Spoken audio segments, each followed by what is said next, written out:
If 50% of all learned human responses learned in the first year of life, then the word should be educare, not child care. And teach our kids to problem solve. Teach our kids to communicate, to talk to each other. Not like this, not like this, not like this. But to talk and to listen and to hear and to solve problems. You can. It is possible to teach a child to resolve conflicts, to learn how to mediate. Let us get to that so that we get beyond youth violence in forms that we never dreamed would exist. Let us hear their call for help. But let's focus on community. Let's build federal partnerships. I never liked the feds who came to town and said, this is what you must do and this is what we want from you.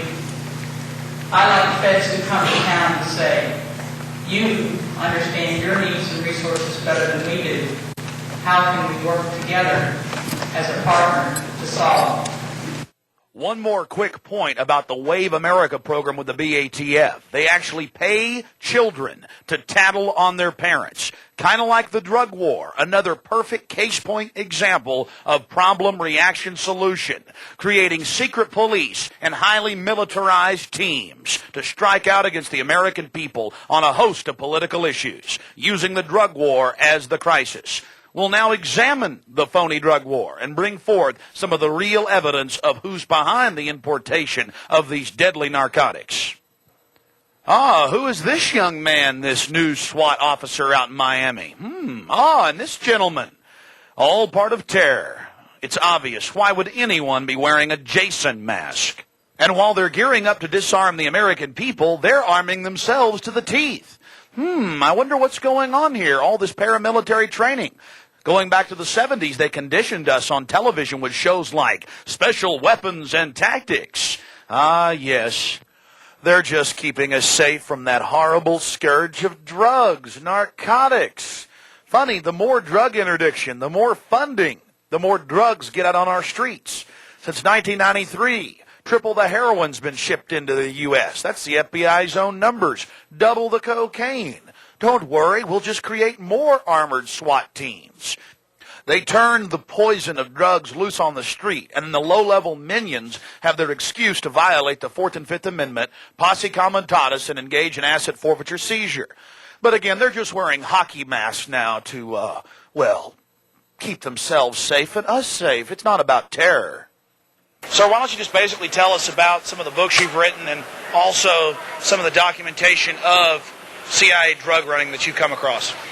Well, I came to the table with a background in Air Force intelligence, 8 years during the Vietnam War, worked with the CIA and Air America, and so I know how the intelligence community functions, how it's organized, and after my discharge from the Air Force, I worked directly with the FBI's counterintelligence division for 3 years, and then that led me into contract work with the CIA in an obscure place called Mena, Arkansas, back when Bill Clinton was governor, and back when George Bush was the president. And I personally witnessed a complicity between these two men, Bush and Clinton, in terms of transporting cocaine into the U.S. For the purpose of sale to generate money to fight a war. And that war at the time was the conflict in Central America involving the Sandinistas in Nicaragua. In 1970, it's well documented that the organization that was flying the classified material for Air America, codenamed Scatback, was busted. This whole fleet of airplanes and pilots was busted for hauling heroin disguised as classified material in an attempt to smuggle that back to Hawaii.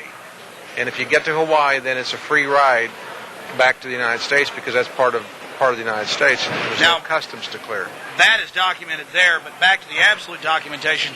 Tell us how you were involved in Mena with then Governor Clinton of Arkansas and President Bush, who had also been director of the CIA earlier in the 70s. I met Oliver North in 1982. He was with the National Security Council. He's the man who recruited me as a civilian to get involved in the Contra resupply operation. He told me that this was taking place in Mena, Arkansas, that George Bush was overseeing the entire project in order to insulate the executive branch from the scheme, because certainly there were constitutional considerations there. I went to Mena. I met a man named Barry Seal, who I was told was the CIA contractor who had the contract to resupply the Contras. Sure, in fact, I found a large base there under construction. I was hired initially to be a flight instructor. I'm a certified flight instructor. My last tour of duty in Southeast Asia was to assist the Cambodians and equip them to fight a covert war. And here we were doing basically the same kind of training. This time we were equipping Nicaraguans to fight communism in Central America.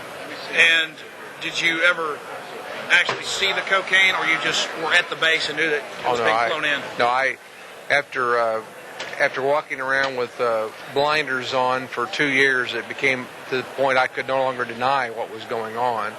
And as I document and discuss in my book, Compromised, it's a book I wrote about this subject, Compromise Clinton, Bush, and the CIA. In 1987, I came face to face with a C-130 full of cocaine, just literally tons of it stored in ammunition boxes on a flight that was returning. And from that point on, I couldn't deny it, and I asked for a full-scale investigation and went directly to Oliver North, I might point out, to request for that to occur. And the investigation obviously didn't happen. I was labeled a security risk and a threat to the operation, which clearly showed to me that this was being sponsored and sanctioned by the U.S. government. So they were flying guns out and coke in. Yeah. Heroin also? I had no knowledge of that. It was cocaine.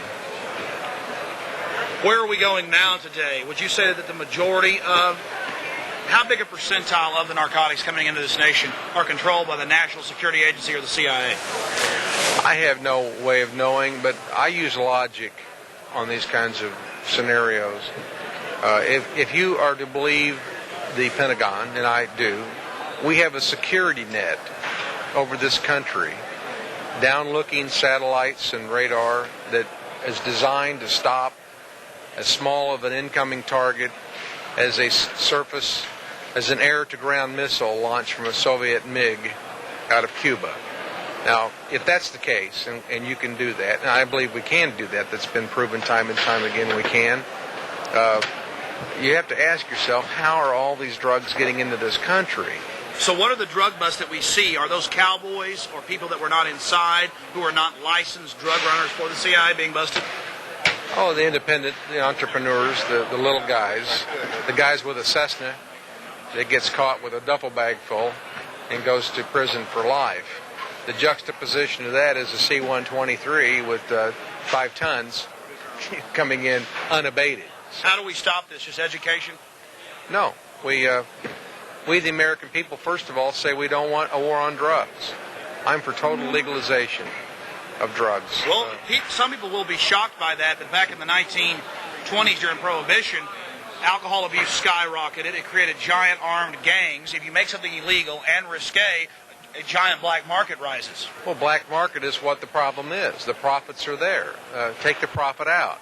And then it loses the flair and it loses the money. Not only does it lose that anybody else still in the trade certainly surfaces as a cold sore real abruptly.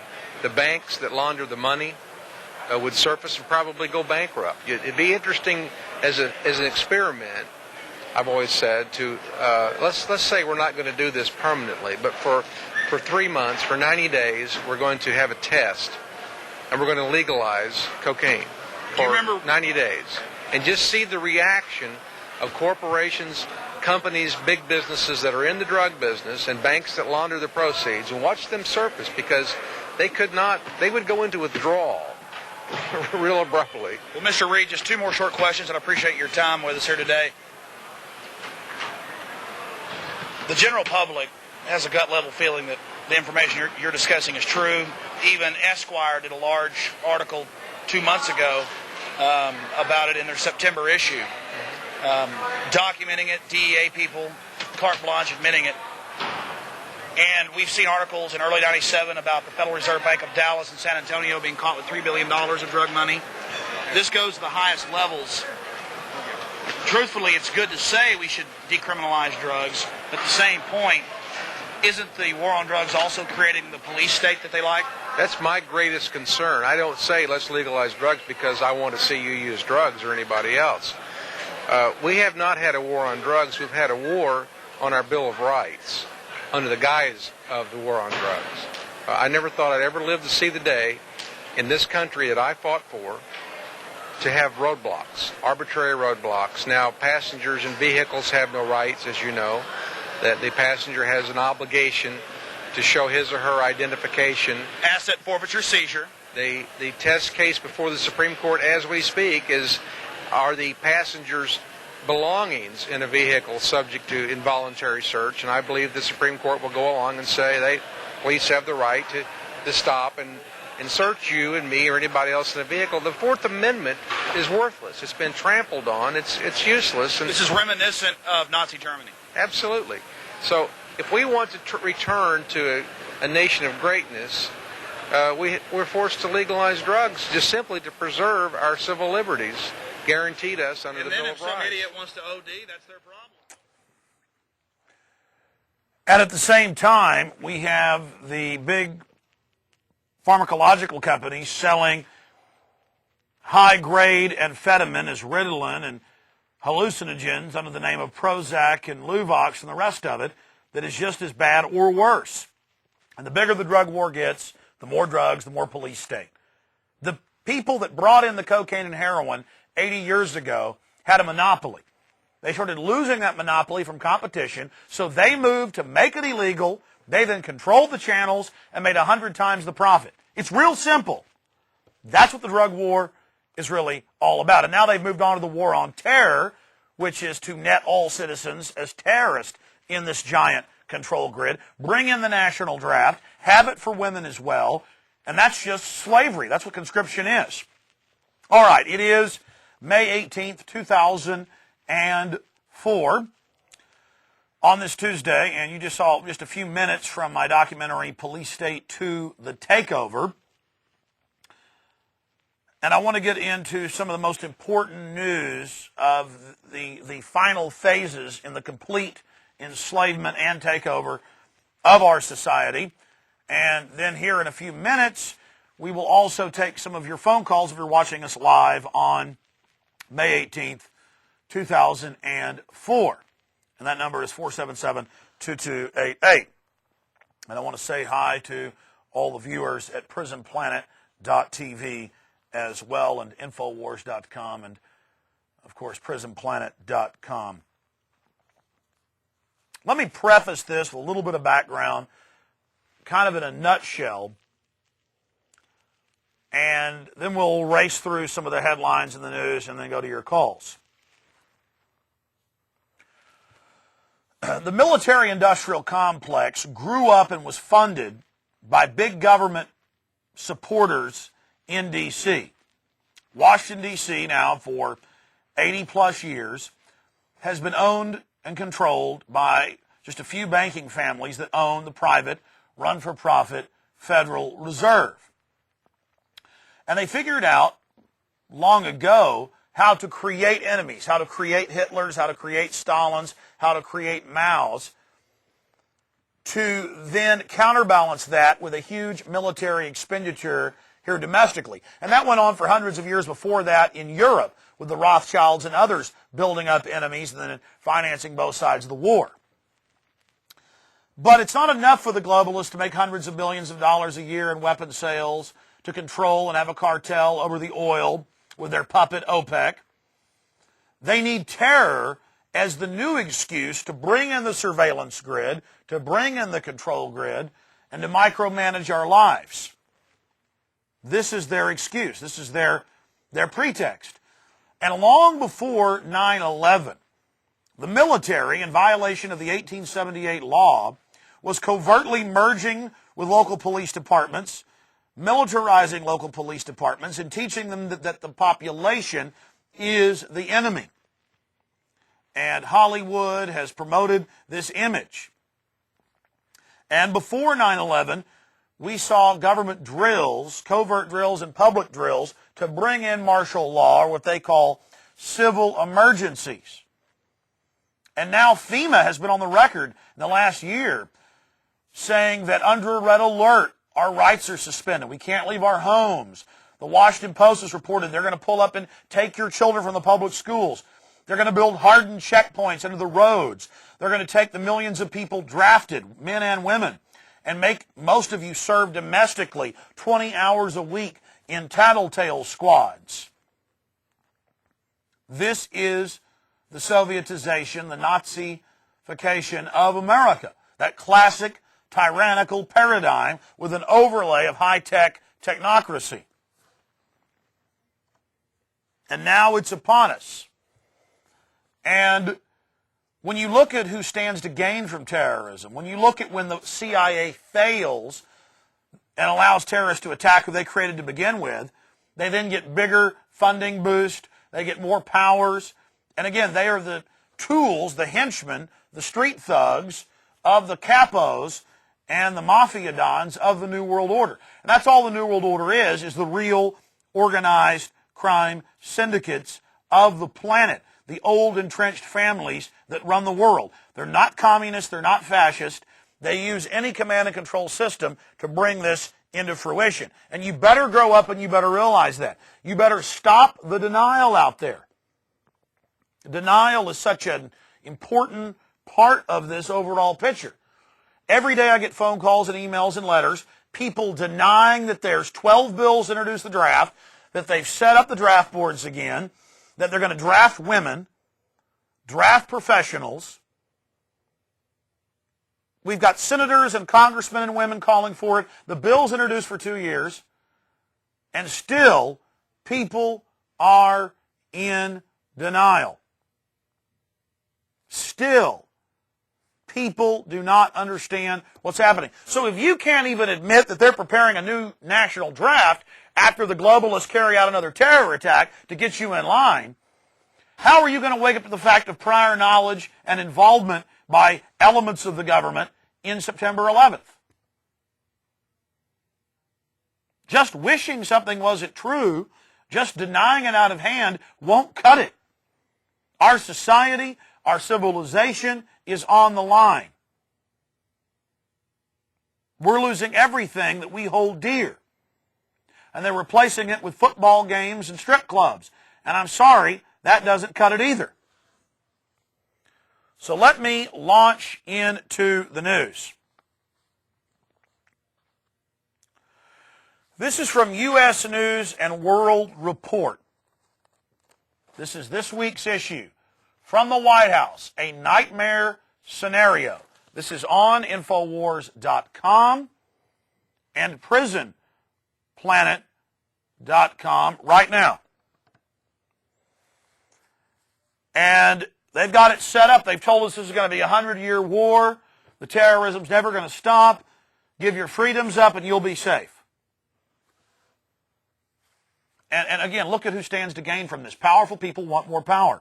White House officials say they've got a working premise, quote, about terrorism and the presidential election. It's going to happen. We assume, says a top administration official, quote, an attack will happen leading up to the election, and he added, it will happen here. There are two worst-case scenarios, the official says.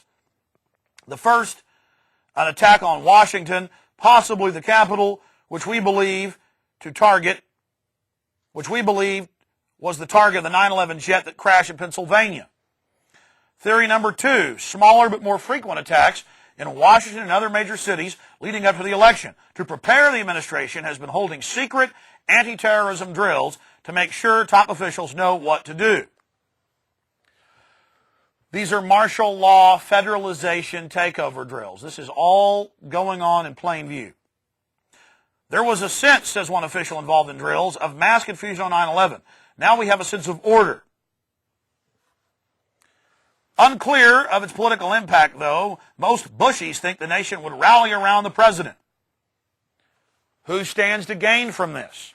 That's U.S. News and World Report from the White House, a nightmare scenario.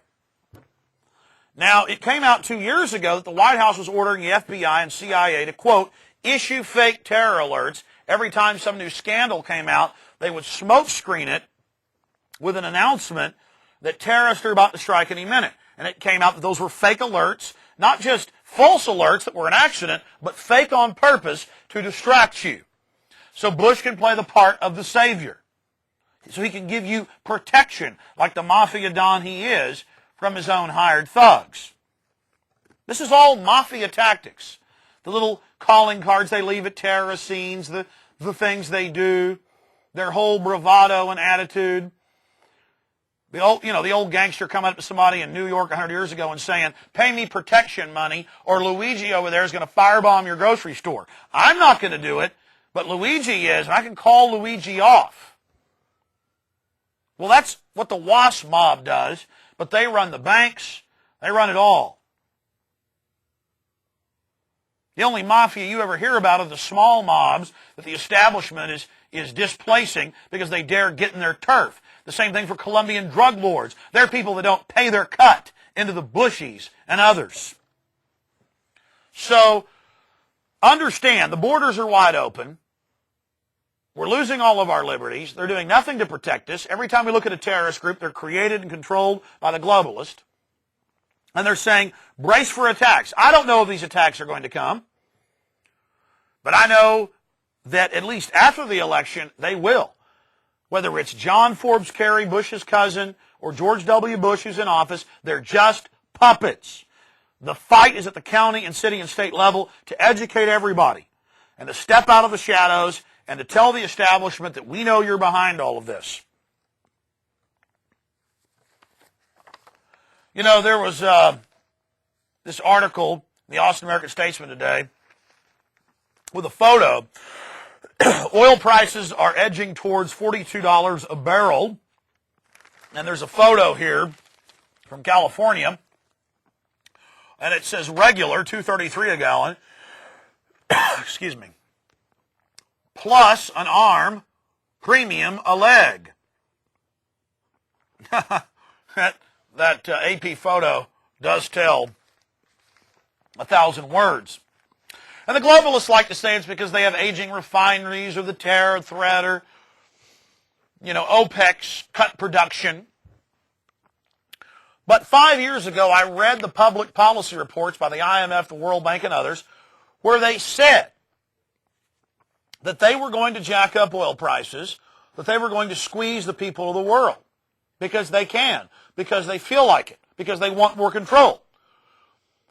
We would actually have about 72 cents a gallon regular fuel, and that's adding in inflation today. If it weren't for all the taxes, the gas tax is constitutional, I have to admit. If it wasn't for all the gas taxes, and if it wasn't for the cartel nature of OPEC. Who set up OPEC? The British ran Iraq and Saudi Arabia from 1918 on. The Arabs only get 20% of the money. They're told what to do. We've got as much oil as they have in Iraq and Alaska, but we can't have it. It all goes to Japan. We've got capped wells all over America. It isn't because we're running out of oil. It isn't because, of the terror fears. It's because they're gouging you. Why are they doing it now? Because they know you're so dumbed down and ignorant. All you know about is friends.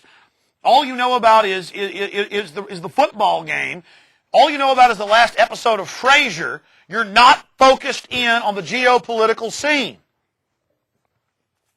Whereas an American of 20 or 30 years ago was and wouldn't put up with this. And now they've got their CIA-controlled electronic voting machines in, where you can't vote them out in many areas of the country. And they're racing to put them in everywhere. That's why they're getting so arrogant right now. Stocks, hit a 2004 low on Iraq oil price news. Then they go back up, they go back down. Totally staged, nothing but insider trading. Record gas prices. And I want to get into some Big Brother news, and I want to get into some of the Iraq news and some of the latest torture developments. But I saw this article out of Wired magazine. And again, this is on all of our websites, prisonplanet.com, infowars.com, prisonplanet.tv, updated. All three of the sites updated daily. and getting naked for Big Brother. 3 years ago, right before 9/11, they began in some of the airports putting in a ground-penetrating radar system turned down on low that looks right through your clothes and gives you a better view of the naked body than the human eye can. It gives you more detail than your eye can even get. More naked than naked. Because it scans down to the pores themselves. And they admit that they could see guns or weapons by having this turned on an even lower setting, but for some reason the government says, no, you're going to be naked, you're going to walk through it naked, and they've done studies. The people want to be naked to be safe. And again, we're all guilty until proven innocent, but the CAPS 2 system is to go from the airports to the buses to the cars to the bars. They've already got mobile vans, major police departments making you walk through this. They record your naked body, a biometric 360 image of it. Let me read part of this article. Americans are willing to get naked for their government if they feel it will make them more secure. That's the conclusion Jeffrey Rosen reached in his new book, The Naked Crowd, which explores the willingness of Americans to abandon privacy for perceived security. They've tried to put these in worldwide. Russians won't put up with it. Chinese won't put up with it. But Americans will. More dumbed down and enslaved than the Chi-Coms or the Ruskies. Such pathetic. You think it means you can keep your Lexus? None of this keeps you safe. All this means you're enslaved, means you're insecure. The book takes its title from the name Rosen gives, a high-tech X-ray machine tested at airports after 9/11. The machine exposes anything concealed beneath clothing, including plastic explosives stored in the body cavities. But as it was originally designed, the machine functions as an electronic strip search, producing an automatically correct image of the scanned person's naked body. A simple programming tweak can make the machine produce non-generated blobs instead, while still identifying contraband. But Rosen, a George Washington University law professor, found that many people, including his law students, preferred the machine in naked mode because they thought it would make it more effective, even though they were told that a tweak made no difference in the machine's ability to expose concealed weapons.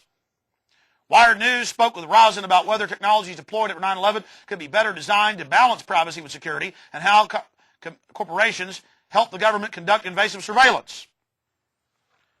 So the people want to be degraded. They want to be enslaved.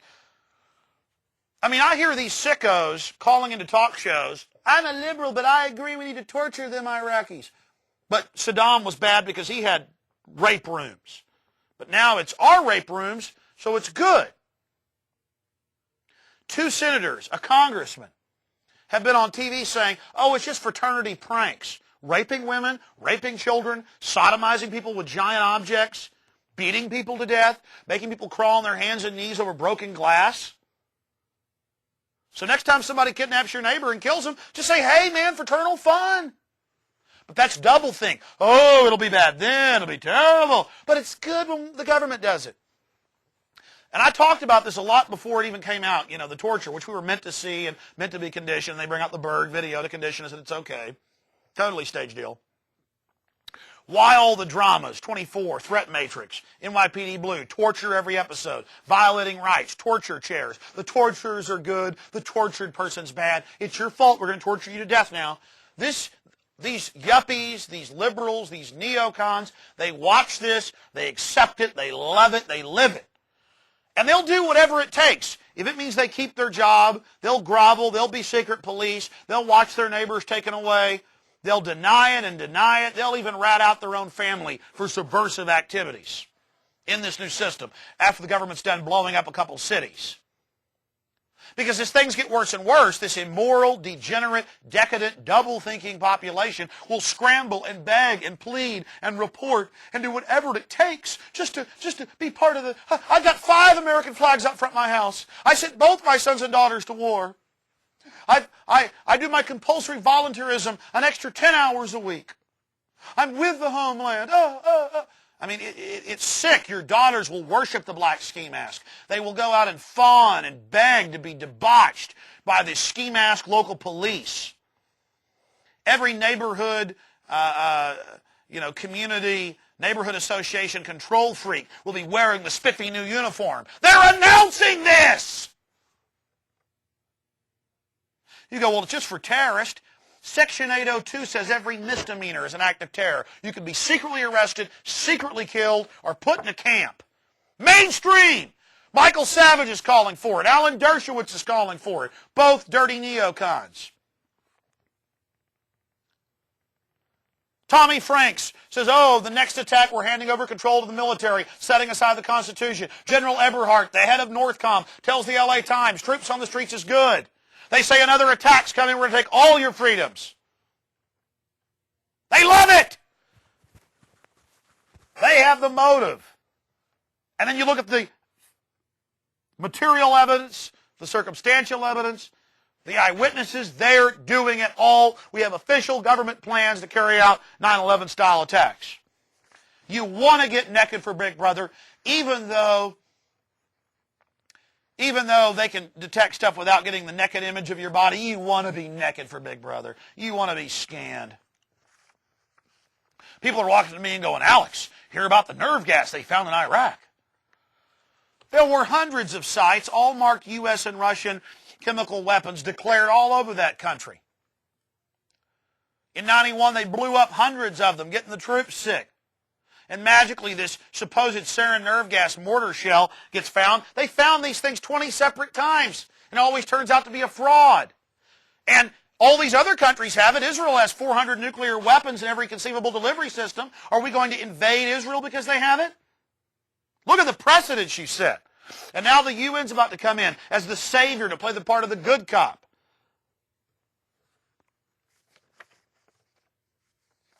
Let's take some calls, and then I'll get back into the news. Hello, caller.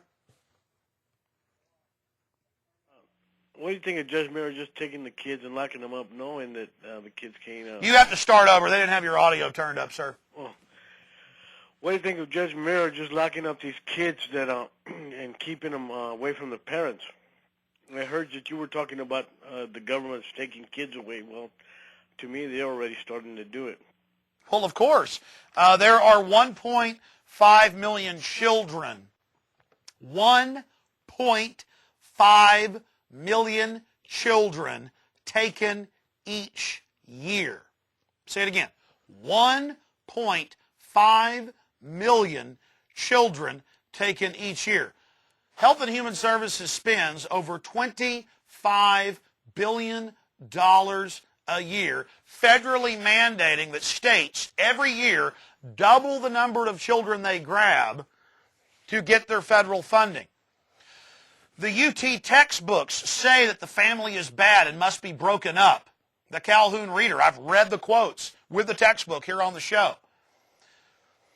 In the Soviet Union at its height, in China today, most of the children, unless you're middle class, are taken at age 5 and live in dormitories. You get to see your children on the weekend. Judge Gene Muir sets up courts at the schools that are all color of law to get the children when they're older. You're late to class 3 times. We've shown video off the local news. She calls you in, or one of her designate judges does, and says, you've been late to class 3 times. That's truancy. Under state law, that's a felony. I'm giving you drug testing and probation. Parents, sign the document. That's not a court when they go, sign here. You're waiving your rights. It's deferred adjudication. All color of law. Not due process. And, Mike, you have that tape. Try to dig it out. I know you got hundreds of tapes, but I know if you've got it, cue up that CBS report. And CBS was like, this was all good. Now, actually, the state law says truancy is 14 unexcused absences in a semester, but it's all color of law. You were late 3 times. That constitutes a criminal truancy. Sign here. You're going on probation. But it wasn't a jury. It wasn't even a judge. It was sign here. Wasn't a ruling. You voluntarily did it. Now, that's for, the 10 and 12 and 13-year-old children. They build a big juvenile justice center and go, my God, that's not big enough. We got to add on. We're packing this baby full. And these parents, totally uneducated on their rights, just, well, the judge said I had to sign them away. I'd like to see my son again. He was late to class and got in a fist fight, and now he spends 2 years in the jail. When he came out, he had tattoos and HIV. But that's all right. Judge Muir tries to help. I mean, I see this. It's just like, you see these families on the news. I'm going to give up my child's rights. Thank you for putting them into the system. Thank you.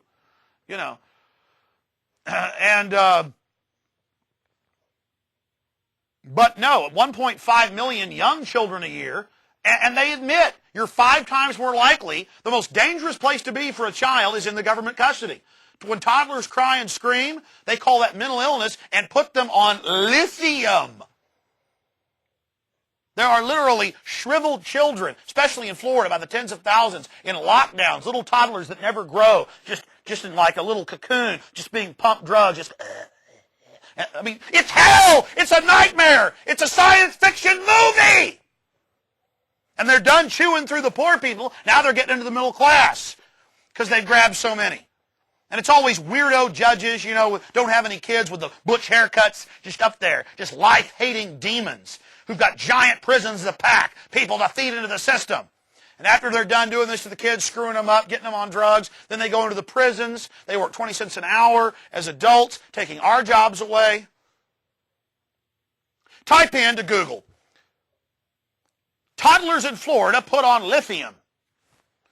And just Miami Herald like it's good. Well, there are thousands in the facilities in the city.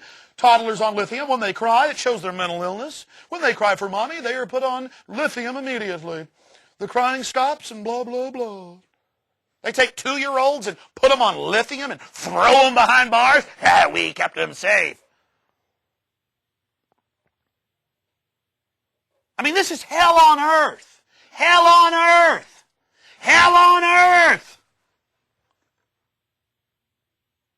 So yeah, that's what I have to say about it's hell on earth.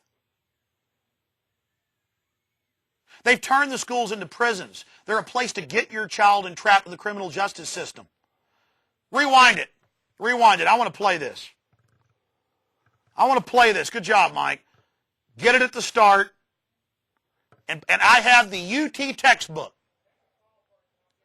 Calhoun Reader. And it says the family is the enemy of the state and must be broken down. The family is bad.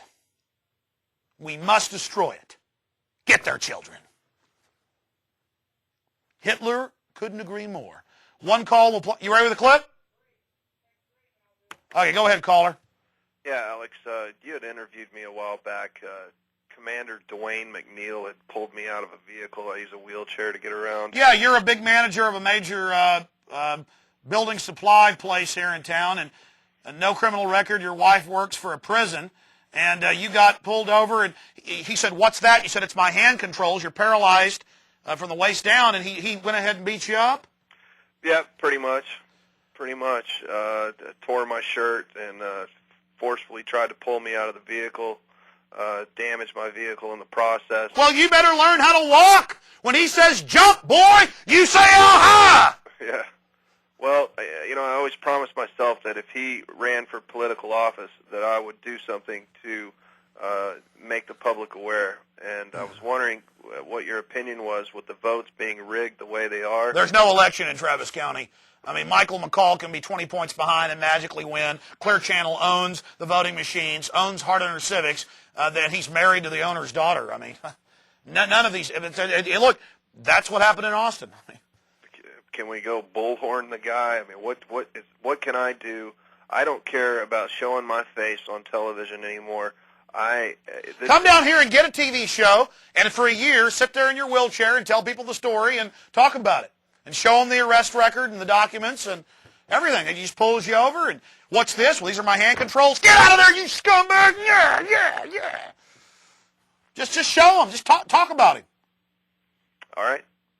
I mean, I didn't know if there was some sort of meeting or convention that we could show up at, or I could show up at and tell the story. I'm too busy trying to stop the CIA from nerve gassing a major city. I mean, I'm sorry what's happening to you. They're grabbing children left and right. They're packing the prisons. The Wackenhut prison got shut down for raping and torturing women and videotaping it outside Austin. We're living in a house of horrors. And the yuppies are just, with their power of pride, flags flapping, don't even know where we are. Well, I agree. There's bigger fish to fry. We're in the middle of a body snatcher movie, my friend. It's bizarre at the least. I just wondered what your thoughts were, and thanks for your time. Thank you. I appreciate it. Yeah, Mike, play the clip, please. Local CBS, how good it is. You were late to class. You're on probation and drug tested. Go ahead and play it. Serious problem. Yolanda? The Truancy Court is a pilot program that will last until September. It's a very serious court. Studies show juvenile delinquency often begins with kids cutting class. And the program's goal is to get kids going to class. This may not look like a courthouse. My concern is that you go to every class every day. And this may not look like a courtroom. But these kids are in serious trouble. Judge Jean Muir is hearing 36 cases of kids cutting class. If you lie to me, I'm going to put you under oath. And if you lie to me, it's called contempt. Contempt means I can lock you up. In this case, the judge suspects the student has more problems than skipping school. The judge orders a drug. You have a Fifth Amendment. In America, they don't call you in and go, answer my questions or I'm going to lock you up. Now, these children, we looked at the cases, what they do in there. If you're late 3 times, that's considered truancy. Not under the law, but under this kangaroo court. Notice they said, very serious court. You know, the judge wanted them to know that. It's not a court. They're just in there getting people into the system. They're not your friend. The government in there to help you. The corporations have an edict to get people into the system. They say we're going from the 5 to 7 million that are in there now to 33 million by the end of this decade. Now, how are they going to get that many people in the prisons? By criminalizing everything. Sorry, guys. Go ahead and go back to the tape. And this may not look like a courtroom, but these kids are in serious trouble. Judge Jean Muir is hearing 36 cases of kids cutting class. If you lie to me, I'm going to put you under oath. And if you lie to me, it's called contempt. Contempt means I can lock you up. In this case, the judge suspects the student has more problems than skipping school. The judge orders a drug test. Do you understand me? Mendez Middle School students caught cutting class will meet here. So, you're late to class 3 times because a few years ago we did these case by case, and now it's expanded all over the city. You're late to class 3 times, and they call you in, and you sign a form saying you're on probation. It wasn't a court. You weren't found guilty. It's just sign this form. I ordered you. I'll arrest you if you don't. Okay, and then you just put yourself into the system for life. And then she goes, she suspects. She suspects. Ooh, she's psychic. My God, she's the oracle. We go to the oracle out of the hole in the rock. She tells us what to do. She suspects. Yeah, vote her out. Vote her out when the election isn't even here in town. When it's all run by the government. When there's no voting record. Let's face the horror of how bad things have gotten.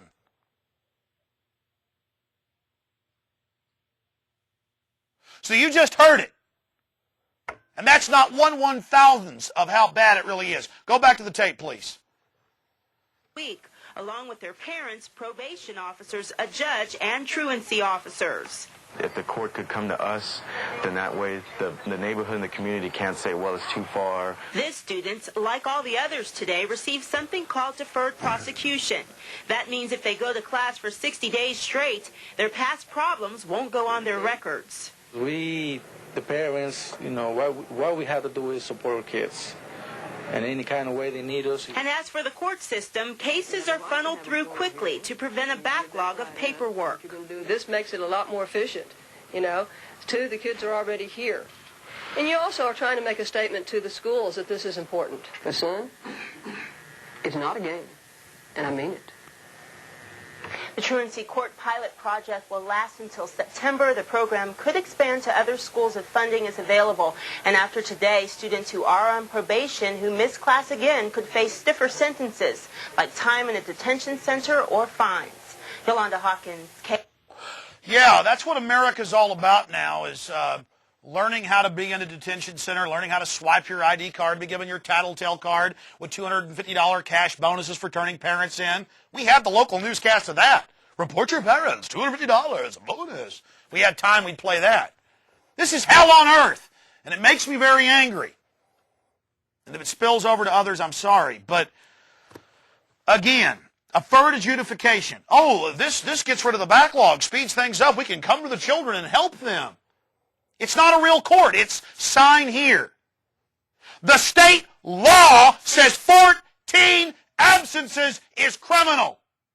And then there is a criminal proceeding with defense lawyers and due process. Not you're late to class 3 times. Come in here with your parents and with the truancy officers and let's sign you up into the criminal justice system. Because we care so much about you. Because Judge Jean Muir wants to build more giant juvenile detention centers with her name on it while she's in office. How sick is this? This is a travesty. They send your children to the public school to learn how to be a prisoner. Then they send them to the prison schools to learn how to be criminals. So the yuppies out there will beg for more police to pack the private prisons. Well, that caller got me off on a rant with that. There's our friend, the manager of one of the big stores here in town. Well, no criminal record. His wife is a jail guard. Even the, jail guards' husbands aren't safe. What's this? I'm paralyzed. Get out of there! We're your God. We're the government. Learn to worship us. Because it's not a game. It's serious. We're getting you into the system. You're a slave. Oh, the parents have a responsibility to, work with the system. Yeah, you might as well go back in a time machine to Africa and load your babies on slave ships. That's all it is a more sophisticated system with a few more veils to make it look good.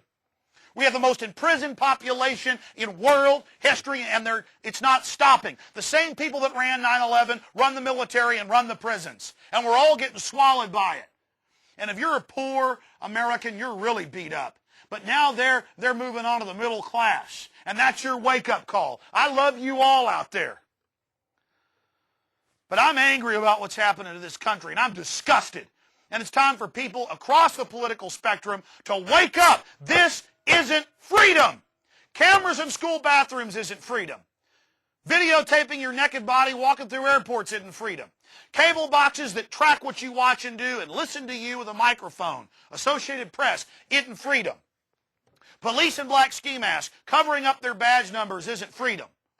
A government kicking down doors without warrants, looking for drugs they shipped in to begin with, isn't freedom. Cancer viruses and the vaccines isn't freedom. 220-something times the safe level of mercury in vaccines isn't freedom. We got scientifically crafted tyranny by a bunch of psychopaths that created Hitler running America. You better get it straight, and you better wake up to the full-scale dehumanization we're under by the forces of darkness. And you know the forces of darkness are out there. They're the serial killers. They're the mobsters. But you haven't gone to the next level of who runs them. You've been naive. And you're being sold on evil and sold on wickedness. Half these video games, you torture people. The TV shows, you torture people. Torture's good. No, it's not. Stop being naive.